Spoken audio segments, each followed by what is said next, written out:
हाँ तो प्रणाम रुआ सभे के रुआ सब कोई के बहुत बहुत स्वागत बा भोजपुरी के पहला कॉमेडी शो द जेपी यादव शो में। और तो हम है सरकारी स्कूल के हेडमास्टर। तो मैंने सरकारी स्कूल के हेडमास्टर भैला में बहुत टेंशन बा, मत पूछी। माने 15 गो लड़का वाला से 150 हाजिरी बनावे के बा। अब सोच ले तब लोग खिचड़ी उचड़ी के पैसा वैसा तनी एने ओने करे के बा, वो मैनेज करे में बहुत टेंशन बा। मार साहब अरे का भल महाराज काहे खिसियाल बन का भल पुष्पा मैडम 15 दिन से पढ़ावे न खियावत, उनकर मरद 15 दिन से मुंह उठा के चलावत रहे पढ़ावे। पुष्पा मैडम काहे न खियावत बताई जल्दी। अरे महाराज बताओ तनी काहे खिसियाल बनी, रोकी पूछो तनी।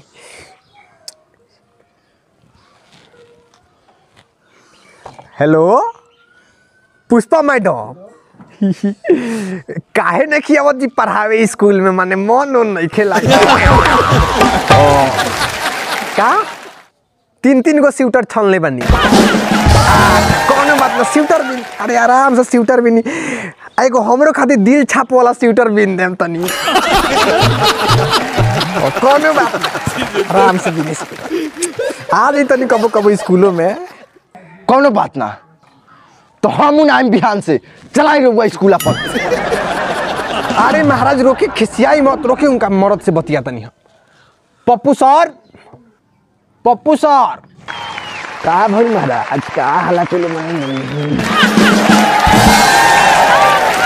देखी पांडे जी कल से पुष्पा जी के पढ़ावे खातिर भेज दी ना, तो देखी है क्या बवाल होता। आ कहीं अफसर से कोनो कह नहीं है तो फिर बवाल हो जी, फंस चल जी महाराज। देखी कौन उपाय। पप्पू पांडे नाम हो हमार, अब फुफ्फा हमार विधायक हमें, याद रखे मार साहब। अरे महाराज हमरा पता बा, भूलाम थोड़े ना हमरा पता बा कि राउर फूफा विधायक हमें। हम कहीं रोज से कहले बनी कि पुष्पा मैडम का खाली स्वेटर बिने के अलावा कुछ ना आवेला। अरे वो तो आगे क्लास में खटिए बिछा के सुते नहीं, तो हम कुछ बोले नहीं रहुआ के। हमरा याद बा महाराज, देखी के बवाल है। तो इहो मत भुलाम कि हम नई के मास्टर हैं, खानदानी खचर हैं हम। सर जी खोचो मतलब गधा में होला।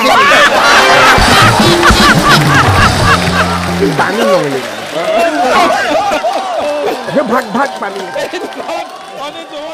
तो यह बताओ तो नहीं हम गलती से मास्टर बन गई बानी ना, तो हमार असली रूप देखे के बाद तो मिली कहियो मसरक मोड़ पर जी। देखो तनी ढेर तनी रौड़ा।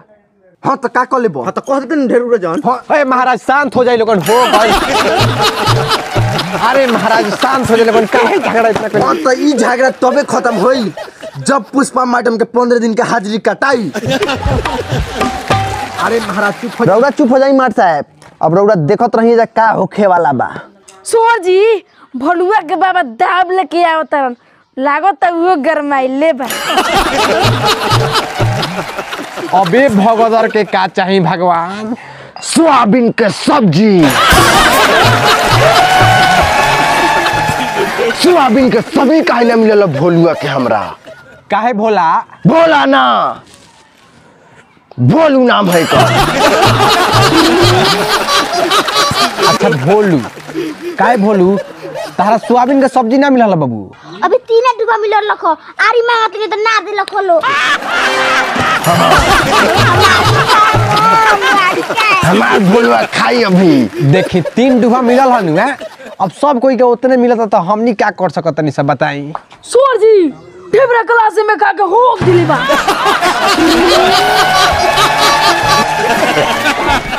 हक दिलक, ढेबरा क्लासी में खा के हक दिलक।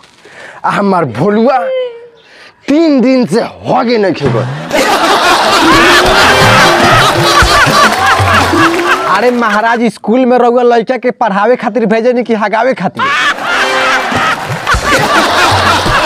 हम सब कुछ नहीं जानत। हमार भोलुआ जब तले खा के हगी ना तब तले कल्याण नहीं खे, ना तो काट के रख दे है दाब। है ना सुनी अगर पुष्पा मैडम का हाजिरी ना कटाइल तो जब बजरंग दल के उतार के पूरा बवाल मचा दे। इनका के समझा दी न तो वहीं 5 मिनट में स्कूल बंद करा देम काहे कि फुफ्फा हमार विधायक हमें। ए दूरी जाने के बात छोड़, पहले हमरा भोलुआ के हगैबा कि ना तू? जब तले खा के हगी ना तब तले कल्याण नहीं के।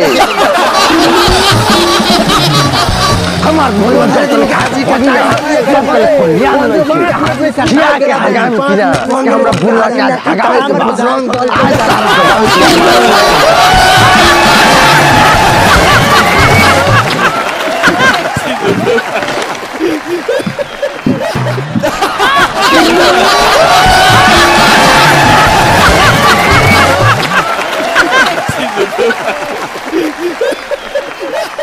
प्रणाम। हम सरकारी स्कूल में जौन खाना खियावल जाला ओकरा खिलाफ नइखी। वो मिड डे मील के जौन योजना रहे बहुत अच्छा योजना रहे, लेकिन आज वो खाली पैसा कमाए के साधन हो गइल बा। आ सरकारी स्कूल में कितना अच्छा शिक्षा मिलता इ तो यही से पता चल जाला कि कौनो सरकारी स्कूल के शिक्षक अपना लड़का के सरकारी स्कूल में ना भेजेला पढ़े खातिर। तो हम अपना वीडियो के माध्यम से कुछ देखनी हाँ जौन भी हंसा खिला के। तो अगर अच्छा लगल होके तो एक लाइक करी, शेयर करी। ऐसा वीडियो देखे खातिर चैनल के सब्सक्राइब कर ली।